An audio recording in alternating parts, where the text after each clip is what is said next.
నేను గత 15 సంవత్సరాల్లో వరంగల్ రైల్వే స్టేషన్లో పనిచేస్తున్నాను. అప్పటికి ఇప్పటికి చాలా అభివృద్ధి చెందింది. అమృత్ భారత్ పథకం కింద ఒకప్పుడు ఒకటే బ్రిడ్జ్ ఉంది వరంగల్ రైల్వే స్టేషన్లో. ఇప్పుడు 3 బ్రిడ్జిలు అయ్యి 4 ఎక్స్లేటర్లు 4 లిఫ్ట్లు ముఖ్యంగా వృద్ధులకు చాలా ఉపయోగకరంగా ఉంది. వరంగల్ రైల్వే స్టేషన్ ఈ యొక్క అభివృద్ధి చాలా మా యొక్క వెండర్ కూడా చాలా మంచిగా అనిపిస్తుంది.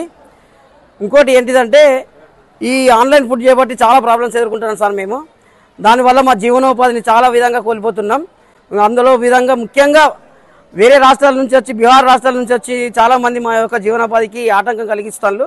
దానివల్ల జీవనోపాధి కూడా మేము కోల్పోతున్నాం సార్. వరంగల్ రైల్వే స్టేషన్ ఒకప్పుడు ఉన్న విధంగా కాకుండా ఇప్పుడు అసలు వరంగల్ రైల్వే స్టేషన్ చూస్తే మన వరంగల్ ఎయిర్పోర్ట్ని మించిపోయే విధంగా ఉంది. అన్నిటికన్నా ముందు తెలంగాణ రాష్ట్రంలో నెంబర్ 2 ప్లేస్లో వరంగల్ ఉంది. ఇంకా కూడా అభివృద్ధి చెందాలని మేము మా యొక్క వెండర్ తరఫున మేము కోరుకుంటున్నాం సార్. రైల్వే స్టేషన్ అప్పటికి ఇప్పటికీ ఎయిర్పోర్ట్ మించిన ఇంటర్నేషనల్ అంగులతో అభివృద్ధి చెందుతున్నది. దానికి చాలా సంతోషపడుతున్నాం. మేము 4 ఎక్స్లేటర్లు 4 లిఫ్టులు ప్రజలకు ఇబ్బంది కలగకుండా చాలా విధాలుగా ఉపయోగపడుతుంది. 15 ఇయర్స్ బ్యాక్ ఎలా ఉందో అప్పటికన్నా ఇంటర్నేషనల్ ఎయిర్పోర్ట్ అంగులతో మించిపోయి ఉంది. దానికి మేము చాలా సంబరపడుతున్నాం.